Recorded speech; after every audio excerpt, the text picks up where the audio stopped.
Hi, am I audible to everyone, all the participants? Yes. Okay, great.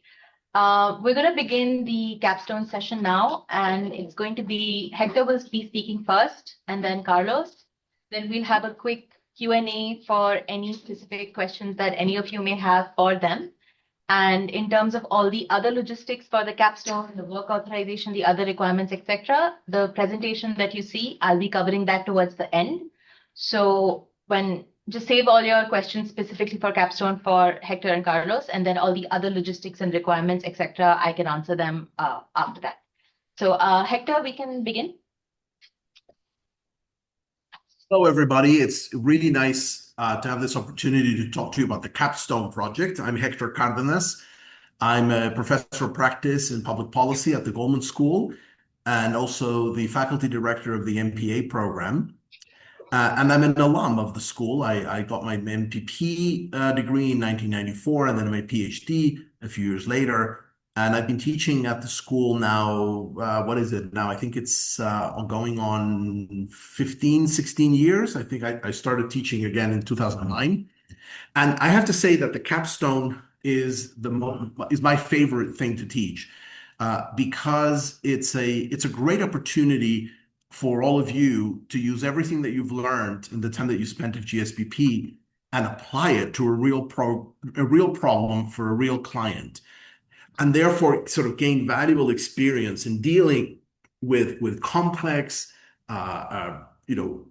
real problems that clients face, and many times, especially in projects that are related to development, that societies face, and sometimes it's specific communities, sometimes it's group of communities, regions, countries, etc. So it's a really fascinating part of the curriculum, I find. Now, this is going to be the first time that I teach the capstone section for the MDP, but I have taught capstone section for the MPA and the MPP for many years now, since I think the first year I taught it was in 2013. So it's about 11 years.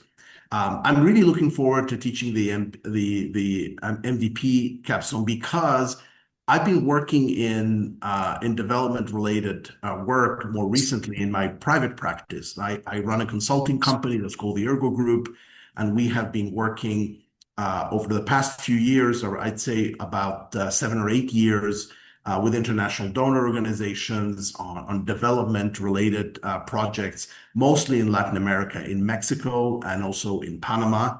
And so it's an area that I really love. It's an area that I understand better now that I've been working in it for a few years. And so I think that I'll be able to help you sort of coach you in your project. That's the way that I see my role as the capstone instructor, is to help coach you in figuring out what the right problem is that you're going to be dealing with, how to deal with your client, how to frame issues, how to go through analytically the different steps that are necessary in order to solve policy problems and development problems. The way that I run my session or my section is that we meet every week, or practically every week. There's a couple of weeks during the semester we don't meet. We meet practically every week. We meet as a group, as a whole group, and I try to give you small written assignments almost every week so that you put pen to paper right away. I really do believe that, especially with a tight schedule that is imposed by our semester structure, you need to hit the ground running. So I ask you to meet with me in the fall once you have some options for projects. I ask you to send me a short memo where you tell me about the 2 or 3 projects that you are thinking about, and then I ask you to meet with me so that we can discuss them, and then you can come to a decision as to which one of those projects you might want to accept. Sometimes you don't have 3 options. Sometimes you only have 2. In a few cases, you may only have 1. Ideally, you would have at least 2 so that you can choose. But I think that's a very important part of getting prepared is understanding what is going to make for a good project, what might make from a less desirable project, and then making a decision based on those notions. Um, Once you've done that, then you can make sure that you get your contract signed, and that I think we'll talk about that a little bit later. And then be ready to start work in January when we meet at the start of the semester. And as I said, we're going to have different sessions, and each session is going to be devoted to one sort of analytical step in coming to a solution. I follow the Eightfold Path. I structure the course around the Eightfold Path because I think it has a very coherent structure for helping you think through the problems that you're dealing with and come up with some solutions. That said, and I think this is the nature of the Eightfold Path, but it certainly is the way that I teach it or the way that I use it. This is an iterative process, so you're going to have to go back to things several times during the semester. You will come up with a problem statement or a problem definition, and then you will work on criteria. And that, as you do that, you're going to have to go back to problem definition and tweak your problem definition, and maybe even change it quite substantially as you gather more evidence, as you understand better the conditions on the ground. This is particularly true in development projects that are perhaps far away from home, and where you may not have all of the information up front about the conditions on the ground. So you need to be quite flexible in thinking about those things. In those sessions, as I mentioned, you're going to have a short written assignment to do that will help you think about the problems that you're dealing with, or think about the steps in your analytic process. And then we usually share that among the group so that we can get rich commentary.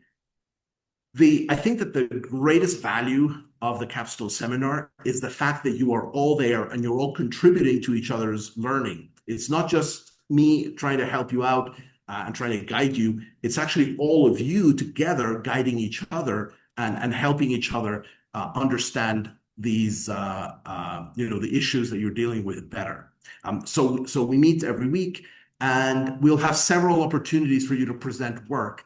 I try and have you present different facets of your work. So, for example, we'll have a meeting where you'll talk about the methodology that you're using. What methods are you applying? We'll have another one where you will be reflecting on what is it that you're expecting to produce? What kind of product? It's not the case that the only product that you produce as a result of your capstone is a written document. Sometimes you do other things. Sometimes you are launching an initiative. Sometimes you are developing a website or a portal. Sometimes you are developing a mathematical model. There's lots of different things that you can do in your capstone. And I want to make sure that we have the opportunity to think about creative ways of delivering value to your client and producing things that are useful.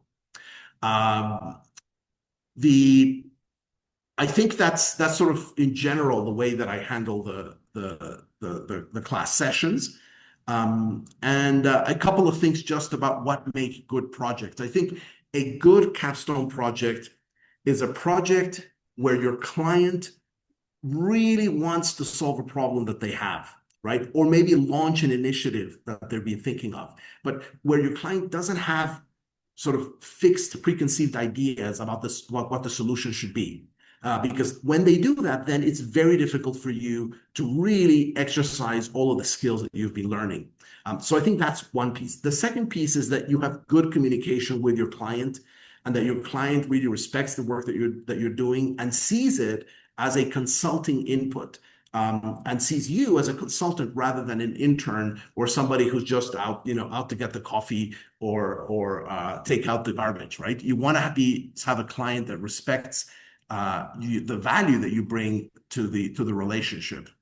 Otherwise, there are lots of different kinds of projects. There are projects that are very analytic. There are projects that are much more about implementation. I think this is especially true in development practice. There are projects that are really strategic about what direction a certain agency or a certain institution should go. There's a great variety of projects that are quite suitable to the capstone.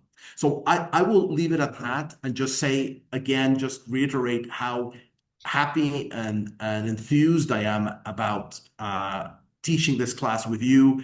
And, getting to know all of you whom I haven't, most of you I haven't met yet, or we haven't had much contact. So it's a great pleasure. I'm really looking forward to starting the work with you, which has to happen very soon. We've got to start working on this very soon. You need to start looking for your projects if you haven't already, and deciding. And we need to meet, probably in the month at the latest during the month of November, so that you have enough time to really secure and make sure that you have the right project. Thank you, Hector. Carlos, would you like to go next? And you can just speak from there. I think that'll be fine. Hello. Yeah. Can you guys hear me online? Yes. Yeah. Awesome. Well, it's great to see 4 of you in person, and the rest of you maybe not really. So I just want to kind of echo what Hector said. I'm really excited to be teaching the capstone in the spring. I think my class will run very similarly to what how Hector described it. I think I can maybe we'll divide it a little bit differently. Mine in the first 30 minutes will perhaps be doing a little bit more lecture style, where we build some sort of skill set, and then the rest 2.5 hours will be spent kind of dealing into workshopping your different projects. I will take a similar approach to Hector in the sense that we will break your capstone into smaller parts, right? So first it's kind of deciding what is the problem statement, then defining the methodology, and then kind of then executing the methodology and then doing the analysis. And it's more about learning by doing. So we will follow the Berkeley's insignia eightfold path, which will help make the project a little bit more manageable. And yeah, I mean, I don't have much to add from what Hector said. It's going to be a very similar thing. I think, as Hector said, as you guys are getting proposals for your projects, we'll ideally meet in late October, early November. So we start deciding on a final project, so you're ready to go by January. And I guess the only other difference from Hector is my class will be on Mondays, and Hector, I think yours will be on Fridays, if I'm not mistaken. Your capstone. Yes, I think that's right, on Fridays, right? Yeah, I think I have the MPA capstone, I have it on Thursdays, and the MDP on Fridays. Friday morning, mid-morning. Yeah. Actually, late morning. So then just to kind of summarize, Hector and I think will be running our sections very similarly.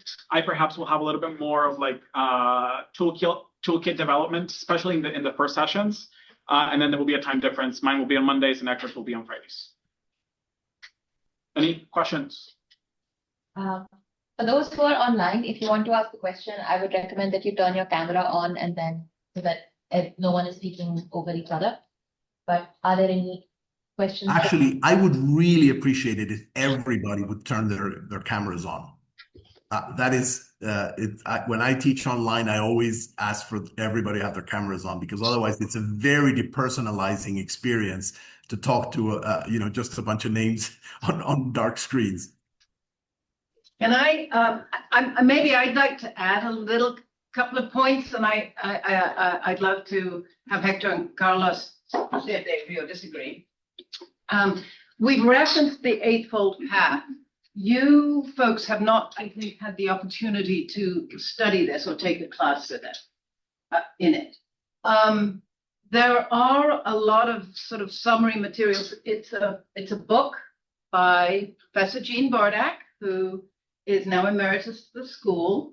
I advise that you get it, but also I advise that you look at some of the materials that are online about what the Eightfold Path is before you show up into the classroom. And one of the reasons is that the Eightfold Path itself, especially the first couple of steps, provide a strong context for how to think about the problem of your capstone. And that takes me to the next point, which is that the one thing a capstone is not, is it's not a research paper about something. Most people have had a lot of experience writing research papers about something.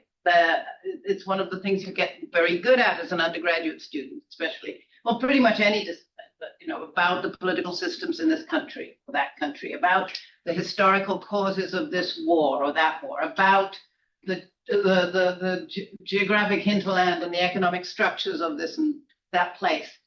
Those are great useful research skills. This is not what a capstone is. It's a problem focused. So one way to think about a problem is to say, is that too much of something?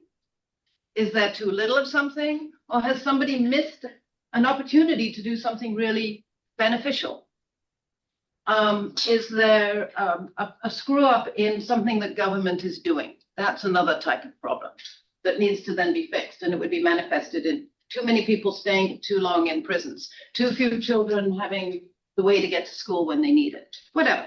But those are clues that what you have in mind is a problem rather than just a research about something. Yeah. Oh, Jane, I just wanted to compliment something that Jane, well, a couple of things that Jane said. Well, first of all, certainly in my section, having the book, reading the book, that contains the Eightfold Path, that's Gene Bartek and Eric Potashnik's book, is required reading. You should definitely get it and read it before the start of class, especially if you haven't done so. But even if you have read it before, I would ask you to reread it because it is a tiny little book. It's very short, but it really bears rereading. I know for a fact that Jane and I also have reread it many times, certainly every time there's a new edition, but maybe even more times than that, because it's so full of seemingly simple but really powerful ideas and nuggets of wisdom. So please, if you don't have it, if you don't own it already, get it.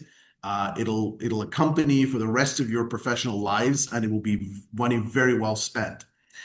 The other thing I want to say about the Eightfold Path, and I'm saying it now, and it'll be clearer when I say it again, and I'll have to say it probably 3 or 4 times during the semester, that the Eightfold Path is a guide to thinking through problems, through policy problems. It's not a table of contents for a paper. Okay, so that's something really important. It's not a straitjacket. It's not a methodology in the traditional sense of the word.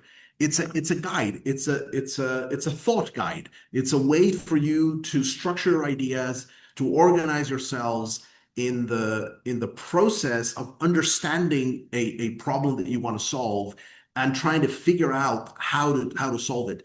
On top of that, or rather maybe on the side of that, there will be all of the methodological issues that you will have to deal with that are properly considered methodologies, right? So there's a separate thing. This is a sort of a thinking guide that helps you to organize your thoughts and to organize your time as well. That's really what the Eightfold Path is. Annie and I have been discussing whether we should try and organize maybe a Saturday day for you guys, or a session of some sort to introduce you to the Eightfold Path this fall. I know your schedules are all very full and it may not make sense, but I'm putting that out there as something. I mean, I have taught the method of the Eightfold Path many times in many formats. Hector and I teach a compressed version in the summer. So I would be available and able to do a very compressed short period of time just to kind of introduce some of the broad lineaments of it. So that's an opportunity or an idea, and you guys can confer among yourselves and let us know, and we will get back to you too with whether we have any specific ideas about it for you. One other thing I just wanted to highlight, Hector, you noted that people can do many different kinds of approaches to solving problems, and that's absolutely true. Building websites and developing statistical models. We do require an actual paper, and I believe both of Carlos and Hector are going to require an actual paper. I haven't heard otherwise, because even if you use other methods, what you did and what it shows and how it solves the problem is going to be written in a paper. So I just wanted that to be clear, because it isn't always clear to students. Yeah, absolutely. I mean, you have to write a paper, but sometimes the paper can be, quite short. I mean, a good paper for a capstone at GSPP is not synonymous to a long paper. In fact, many times the best papers are shorter, than many of the longer ones, because sometimes the longer ones just reflect the fact that you weren't able to decide what to not include, right? So you weren't able to do that sort of intellectual discrimination of what's important and what's relevant and what's really, really critical.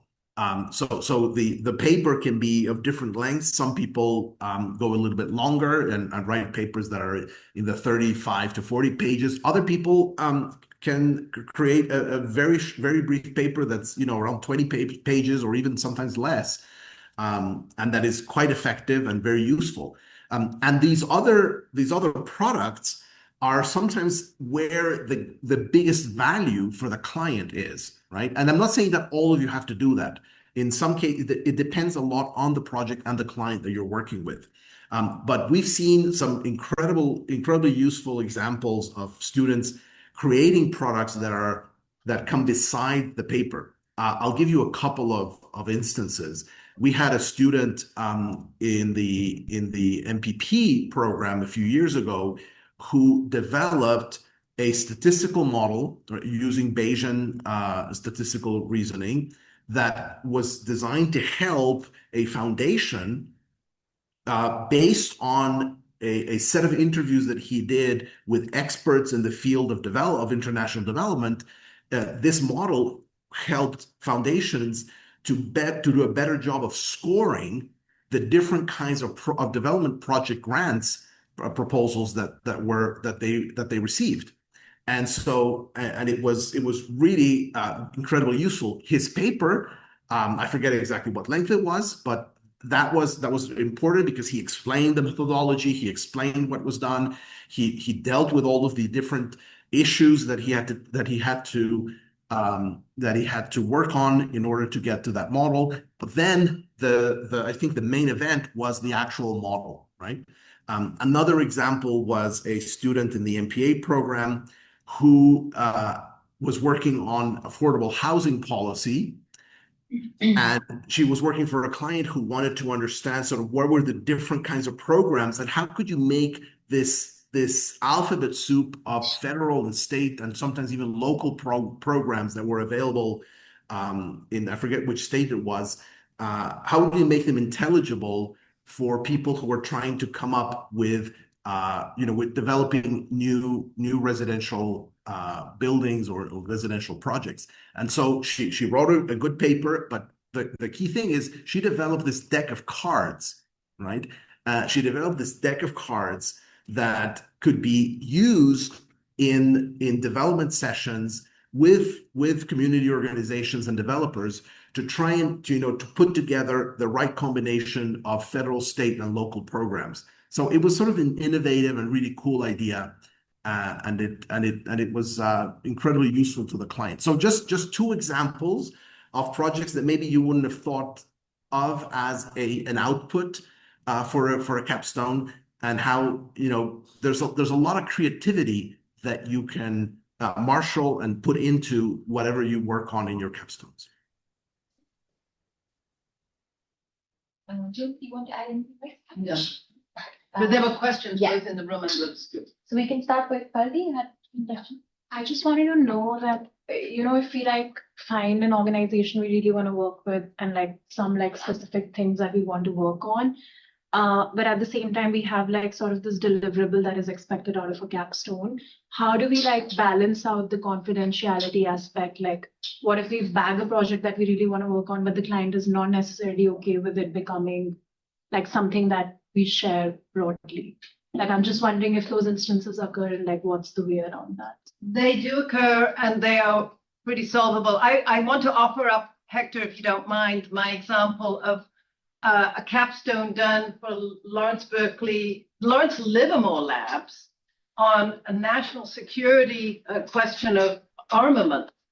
And this is somebody who was in the MPA, had come from the Coast Guard.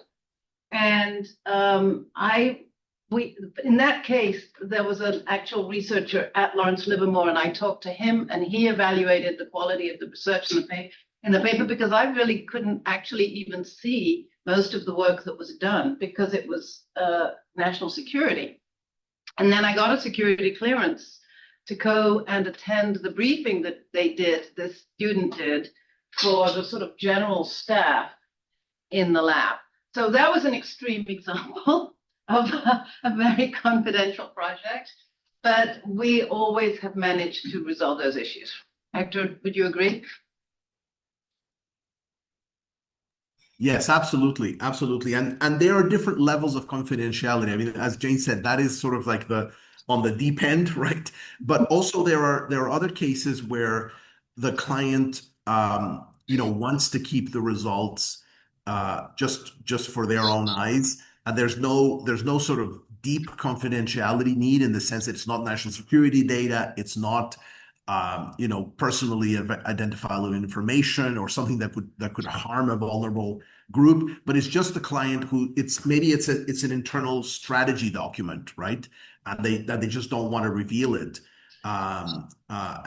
Or maybe it's something that they're going to propose, but they want to keep it embargoed because it's part of their strategy to reveal it at a certain point in time, right? So there are many reasons why confidentiality might be an issue, and we try to deal with that as it comes along. So now that said, it's nice to be able to share these things. It's nice for you to be able to share your work, because one of the things that the capstone is for many people, it's your letter of introduction. It's your prospectus, right? It's when an architect goes to look for jobs, they show their work, right? And when you go to look for jobs, it'll be nice that you can show something and say, look, I wrote this, I did this project, I worked with this agency, and I helped them solve this problem. So it is nicer, I think, everything else being equal, it's nicer to have a project that doesn't have a lot of confidentiality restrictions. So before going to like valid detail and what we need to do, like can you go through like what is Capstone? Because we didn't have our chance to hear like what is Capstone last semester. And so that is like what we need to know. Like probably like you can go through their presentation, so like we can understand. I can cover that later in case you had any if you have any specific questions for Hector or Carlos, I'll run over the presentation. But because like we don't know like what is a capstone, like we can like now like I'm kind of confusing, like we are like hearing so many example and details, but like we don't know like what is a capstone, so we cannot. I'll give you the version, and then unless Hector wants to, but do you want? Sure. Yeah. Look, the capstone it's a project that you undertake for a client, for a real client, that needs your help in solving some kind of problem or developing some kind of opportunity. So it's not, as Jane said before, it's not a research paper. It's a project that you undertake for a client, right? And ideally, the capstone is the product is in the end, there's the paper, right? And you work on it from January through the end of April, beginning of May. You work partly on your own, but partly also with a set of people that you identify who are experts in the field and who are going to help you to figure out how to solve the problem. And you work very closely with your client, right? So another way of thinking about it. It's like a consulting project, right? Where your client says, look, I have this problem I need to solve. I've got this situation I need some help with. You're really smart and you know a lot of stuff, and you come from this fantastic place called the Goldman School. So please come and help me and solve this problem. That's what the capstone is. It's you. We are going to start to work from January, but it means like we have to find a client before that. So that is like what we do right now. Right. Right. They're going to talk about that in a minute. Well, finding the client. Mm-hmm. Yeah. For example, I'm a GSR right now, and I've been working on a project for a couple of months. Could that be used as capstone? Because I'm still like in the process of doing all that with my PI. No, the work that you do with a PI as a GSR itself, this term cannot be the capstone, but it could lead you into a capstone. What if there's a continuation of that work next semester? You would need to talk to your particular instructor about the details. And just one thing, since you mentioned working with a PI, and I don't know, who you're working with or what the project is, but I can just give you a little word of caution. If you're working on a research project, maybe you're working with a PI on perhaps it's a grant that's going to end up with some publishable articles for the specialized press, or you're working on maybe it's a book or a report. It may not be the right type of project for you to do for your capstone. And a very important thing about the capstone is that it has to be self-contained and it has to be your work, right? So if what you're going to be doing as a GSR is, combing through literature, preparing some inputs, maybe preparing some graphs, doing some interviews, but in the end, like what goes into the paper, what goes into that chapter or into that article is not your decision, it's somebody else's decision. That's not a capstone, right? On top of that, there's what both Jane and I really underlined before, is that the capstone is not an academic research paper, right? It's a practical project that tries to solve a problem, right? So it's of a different nature, right? So I think that's a really important thing for you to understand. And so in some cases, you may be working on a project with a PI that is practical, that is applied, and where you can cut out a piece of the project, and that can be your project, and that could work very well, right? But it's generally not the case that it's easy to do that within an existing research project at the university. Marcus, do you want to add something to that? Or I mean, I might take the contrarian view in the sense, like, I think if you could potentially spin a GSR project into a capstone, again, the emphasis being it doesn't have to be something it cannot be something super academic. This is something like that if you had the funds tomorrow, like the client had the funds tomorrow, it should be something that could be easily implemented. So I think it has to be around like the more consulting side of things. I think it does fit into that, but I will talk to you about it later. Is there room to circle back to the Q&As when you do your own part of the presentation? I mean, a couple of things will become clearer. Yeah, this is just because Hector and Carlos will be running their session. So in case you had any specific questions for them about that, I'll cover all the other logistics and the work organization and the other parts. I'm just asking because I feel a couple of things will be clear and we'll know what exactly to ask Hector and Carlos if like the logistics. I mean. Okay. Do you have a specific question in mind? Not yet. That's the thing. Not yet. I feel like because I used to work for a consulting firm, and like one of the key is like find a light question for light client, and that is like what we are going to challenge. So I want to know like timeline, like how we can get a client, especially for this. Okay. Yeah, I will cover that. I'll cover that in a bit. Yeah. I think we should probably just get to the presentation. Okay, great. All right. So now that we've answered basically what a capstone is, it's a graduation requirement. Everybody does have to do it. It's an individual project. And yes, you do start looking for your project now so that you can finalize it by the end of this semester, so that by Jan next year, you are ready to hit the ground running. You don't start looking for your project in Jan because that's when you're supposed to work. Delays do happen, but the earlier you work, the better it is.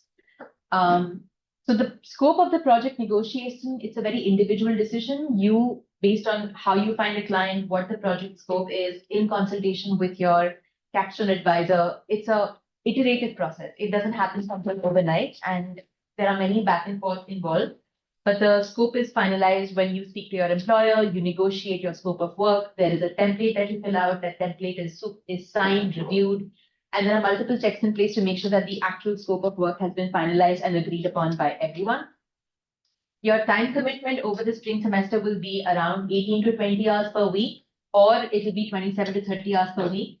And the capstone units that you enroll in is something that you do when you are signing up for classes. If you need to enroll for the additional 3 units, Tina helps you do that to make sure that you have the required number of units in your spring semester for the capstone.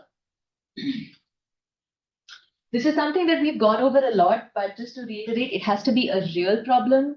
It's not a research paper, as Jean has mentioned specifically number of times enough, but there are going to be many times when there'll be some confusion over the scope of work, and all of that is accounted for. Like I said, it's a constant process. You would have 10 conversations with your client, then you'll speak to Hector or Carlos about it, then there'll be some discussion back and forth. So it's okay if the scope takes a lot of time to evolve, but which is why the sooner you start, the better it is. But your capstone does have to be completed in the spring semester. You cannot have it continue on after that. I'm going to skip this part, and this presentation will be sent out, so don't worry about that. We will have to refer to as well. Things to avoid is that there is no specific problem to solve. You are only analyzing or collecting data, purely research. Again, things that have been mentioned again and again about, but once more, the more you are aware of it, I think then you start thinking about what kind of project to get. So the logistics is that students are assigned to their capstone faculty advisor, and then of course the weekly classes are held. The number of students in each batch are just divided equally. So half of you will be with Hector, half of you will be with Carlos. We do send out a survey to indicate who you'd like to be with, and then we try to assign it best based on that. So that does happen. And like I mentioned, 6 units that are required, 9 units are optional. And then you submit your final report to Tina. And then of course, if there are questions around confidentiality, etc., we come to that later towards the end when, the project is then wrapping up. You do have to get work authorization for your capstone if you are on F1 or J1. If you are on F1 and your client is off campus and is US based, you will need a course credit CPT.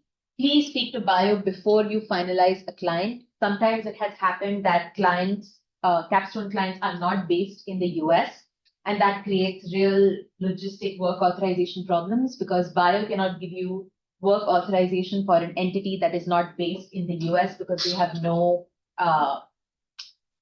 say in that matter. So your organization does have to be US based, and there have been workarounds it in the past when part of the entity is registered in the US or not. So please, before you finalize your client and your project, you have to consult with Bio to make sure that in case you have a GSR position or you have anything else, your total workload, etc., is not exceeding anything and you're in compliance with all rules. Sorry, before we go into this, is the capstone kind of clear to everyone, or is still lingering questions? Or I don't know if you have more slides. No, now it's mostly thick. Okay. So, Varda, do you have a question? Yeah, go ahead. Sorry about it. Yeah, I have a question about what you mentioned now, Anushri, about that the organization has to be based in the US. Mm-hmm. Is that only for paid capstones or unpaid as well? So because you are working, you will have to, I think, get post-credit CPT for it. But if yours is a very specific situation, you can write to me and we can work with Bio together to find that out. But mostly it has to, because you're going to be working remotely, and if the organization is off campus, then it becomes problematic for Bio. But is there an organization you have in mind? The reason why I'm asking, I don't have any organization in mind, but the reason why I'm asking is because our program specifically is more intended towards developing countries. It's an international degree. So I just feel like this somehow changes the course in the sense that it's not the same like MPPs or maybe MPAs. And I would want to know if I personally feel like I would rather focus on working on a capstone project somewhere with an international organization, not necessarily in the US. So I just would want to clarify this. I saw that last year's capstones, some of them in this Excel sheet that I found, a lot of them were based in California or in the US generally. And I just feel like that kind of misses a bit the point of our program in a sense.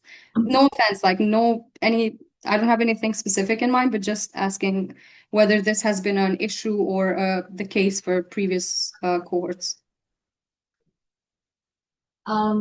I don't know if it's been a case for previous cohorts or not in terms of the issue, but this unfortunately is bound by work authorization requirements, and there's very little we can do or say to change that. I mean, it's different for your internship because students are free to go outside of the country and work, so therefore your choices are a lot more. But when you are physically based in the US, there are international organizations also, although fewer, that are based in the US. So that is something that you could maybe look at. But But the question was if they're not paid. so this is something that we'd have to just check with, I think, Bio once I again, think- maybe, I because think we sometimes should. the rules do change, and we've had issues in the past where So bio says it's kind of a gray area. But bio has been saying the last few years that whether you're Yeah. getting paid or not, students should get work authorization. Yeah. So put yourself in a situation where you don't get work authorization, could be for your internship, could be for your capstone, or anything else you do on the side. And let's say, I don't know, I'm just making this up. You add the project that you're working on your LinkedIn, or you get published and it's public. And let's say a few years down the line, you're looking to seek sponsorship to stay in the US permanently or get a work visa. When you have experiences like that that are, I guess, public record, this is being recorded, so I'm saying this out loud.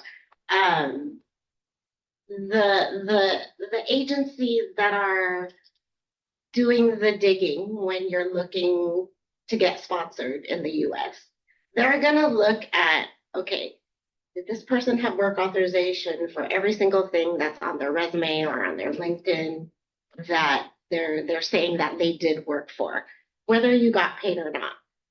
If there are some experiences where you did not obtain work authorization, it's not an automatic, oh, you're not going to get sponsored, you're out of luck. But what will happen is they'll probably scrutinize your application more. And so it can be risky. And so bio is taking the stance of, Yeah. everybody should get work authorization. But if you don't, and bio says, at the end of the day, it's up to you, those are the kinds of things that could become an issue later on down the line. So it also says on the presentation that even if it is paid or unpaid, it is advised for you to get work authorization via your PPT form. And because the work authorization form comes in, that is why, unfortunately or not, your work gets restricted to just organizations that are based in the US, but you still can try and find international focused work around your interests as long as it's a US based organization. Just, can I push one more question though?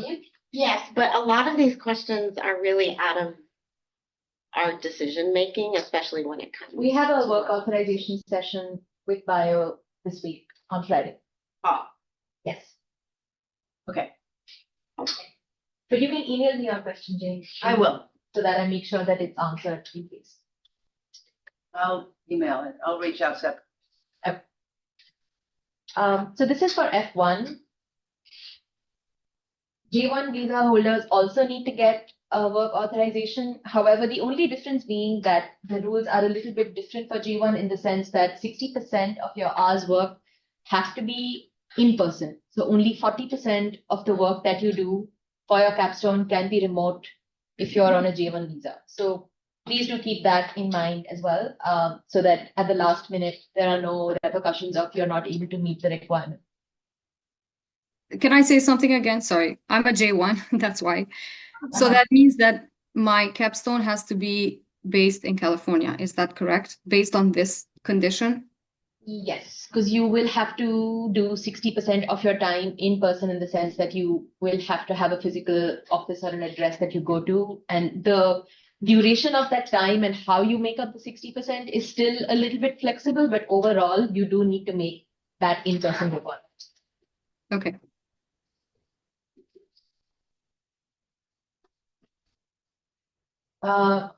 These are things that we've gone over again, but essentially what to consider for when you're starting to look at a capstone. What are you learning? What skills are you gaining? What are the type of organization?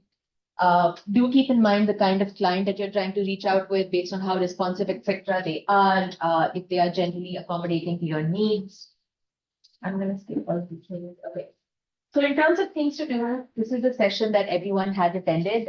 We will be sending out the faculty preference survey, which is required. We fill that out and we try to best match students to their preference. However, please do keep in mind that the sections do have to be equal as much as possible.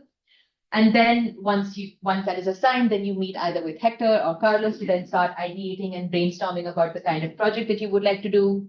You meet your career coach as well to try and brainstorm about the ideas that you may have for your capstone. Now, in terms of going and finding a client, we do post proposals on 1220 for capstones, but you are also very much encouraged to go and find a client on your own. In terms of any idea that you may have, you can draft it into a capstone proposal. We have had students done that a lot in the past as well. So it's not always that you need to be relying on specific proposals coming your way if you feel that there is nothing pertaining to your interest. So please do keep that in mind, that you have enough ample time to start going out and actively searching for your own capstone client. We try and finalize capstones as much as possible by December so that there is just enough time to keep in mind for your work authorization, for the scope of work, to get all the paperwork done so that when the semester starts in Jan, you are just able to start working immediately. And last thing, before you finalize on anything, please keep your career advisor and bio in the loop as well so that you don't agree or give up a project in case because you were not clear on the rule. Ways to secure a project would basically be, in case you have a specific topic in mind, you can look at organizations that do that kind of work. You can apply for proposals in 1220, which happens. You can look at the past list of capstone projects that have happened, speak to seniors, see the kind of other work that they've done. You have faculty that you can approach to get an idea about the kind of work, etc., that you would like to do. Look at past projects, see what gets your interest over there. And I will send out this presentation so that you can see all of these links also. You can see the capstone one-pager, what the worksheet is, what kind of email samples you can send, how you can craft an idea or a proposal, what the capstone directories of the past, you can see them as well. And this is again just a summary general timeline, and then I will send this presentation out so that all of you will be able to see it. But your capstones begin in the week of Jan, then you have your drafts due that are sometime in late March or early April. And then by early May, you do have capstone presentations as well. And then in May, you do submit your final work, completing the timeline of the, yeah. In terms of required form, we have. I think we discussed this before as well, but we don't have any like documented capstones for any of the previous MDPs other than the ones who graduated just now. And I think like even for internships, I think we tried to like get in touch with the career team like last semester. So is it possible for us to like tap into that? Because I know like our program was under the Natural Resources Pool. Yeah. So is there somebody, if we can just like expedite that, because that will help us in like reaching out to alums as well, because we don't know where those alums are and where they're working as of now or what they've done in their capstone. Okay. I will definitely look into that and get back to you. This is just a summary of the forms and surveys that need to be done, and all of these will be sent out to you via reminders as well so that you don't forget anything. But yeah,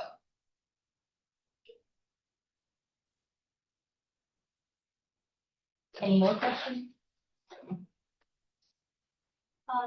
For getting client, we have to make a proposal to them, right? And Yes, so there are, like I said, there are multiple ways around it. There's no one fixed way of this is the only way you can get your capstone client. If you know that you want to work on something very, very specific already, you can craft your own proposal and then go and try and find a client that would take you on. Or if you think that you would like to be very flexible in the kind of capstone that you would want to do, you can wait and see the kind of proposals that come in through 1220 and then apply to any one of those that find your interest. So there are many different ways to go about it.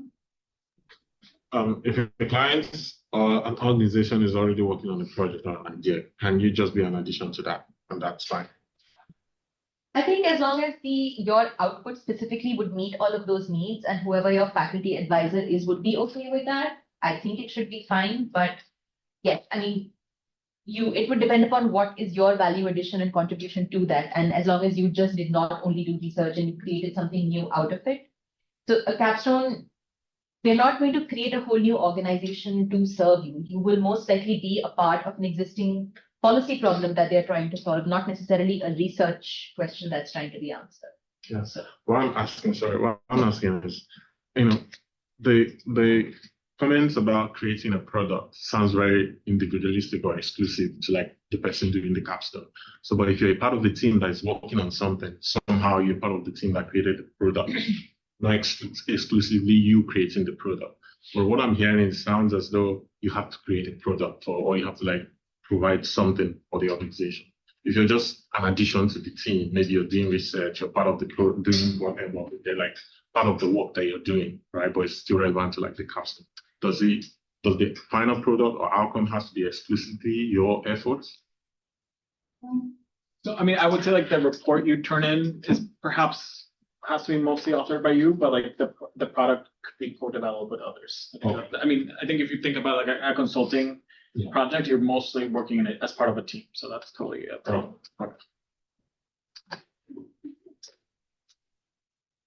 Maybe we have our. Oh, yeah. Hey, sorry. Hi, I had two questions. One is how many proposals from clients does GSPP get in general per year? Like how many of those should we expect to come in versus like how many students are going to be sourcing their own capstones? And then how do you recommend reaching out to someone if they're not someone who's reached out to GSPP originally? Like what does that kind of initial contact typically look like to see if someone's interested in taking you on as a capstone student? So we do have email samples and I will share them out as well. So in case you have an idea and you want to approach an organization for them to be your client, we have a one-pager and there is a specific template that you can use to fill out and send it to them so that they understand what a capstone is. To answer your first question, we do have a fair number of, I don't have the exact number at the top of my head, but every single student has done a capstone because it's a degree requirement. So it's a matter of whether the capstones that come in 1220 are liked by you or not. But I would say on average, we have some. Last year, we got maybe a little over 100 proposals for 100. It's not a situation where it's like one proposal for every single student. Exactly, yeah. They put out a call, multiple students apply, there are interview processes. They also are trying to assess what's a good fit or whether, based on your interest, etc. So multiple students apply for one project also. So it is competitive. And it also varies every year. Yeah. Like last year, maybe we got 100. This year, maybe we get 75. Yeah. Or maybe we get 200. I don't know. But they'll probably start getting mostly posted towards the end of September, which is. Can I ask you a question on that point? Yeah. Is the proposals generally for GSPP or MDP specific? The 100. For all GSPP students doing a capstone. Okay. So it includes all 3 degree programs. Oh, Yeah. So it means like the proposal we can get for GSPP is not specifically for international development issue, right? No. So for example, Alameda County might have a capstone that comes in, but it'll be local based, or there might be some other organization that would be working on a different thing. So it's not specific to MDP only, like So let's say, for example, last year, like how many proposal you can get for international development issue, not like California housing issue, more for the development issue. Like we I want to will, get I the will look that up expectation. so I will look that up from the list of last year's proposals. I don't have that at the top of my head, but in case there are, I'll tell you the exact count. Okay. I would say that every year there are more students who source their own capstone than get it from Toll 20. Because you also have to think about it like this is your master's thesis. That's what it is. And you're going to be spending most of your time on it next semester. The minimum number of hours you would be spending on it every week. So for is example, the 18 India hours. Energy and Climate Center that is above on the 3rd floor, they do have capstone proposals that come in as well. Now, how many? We don't know. I think last year they had maybe 1 or 2, and they did take 2 students, and that is focused on climate and energy, and that is not California focused. That has an international focus as well. So there are organizations that do send in such proposals, but I can't guarantee that they're going to send in 3 proposals again this year because that's based on their requirement. And I think last year we had 5 or 6 students apply for 1 spot. And then they have a ranking process. Each capstone proposal client will have its own process to vet of how they want to select someone. So it feels like if it's like you said, like there's a multiple way we can get a client, and one of the way is like just maybe proposal, but most of us have to reach out to the client and we have to make a proposal. And like, do we have a session to how to make a proposal? Yes, I'll share the email template like I mentioned earlier, so you can reach out. For example, if you already do have an idea, or if you don't, but you have an idea of the organization that you would want to work with, and if you know someone, you can reach out to them. And I'll share that template that describes what a capstone is, why you would want to be a part of that, why they would want to take you on, etc.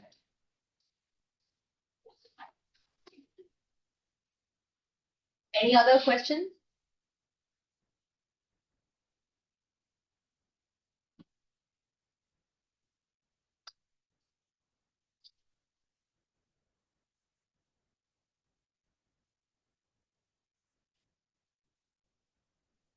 If there aren't any more questions, we can call the session to an end early. Like I said, I will send out this presentation to everyone so that you have it for reference.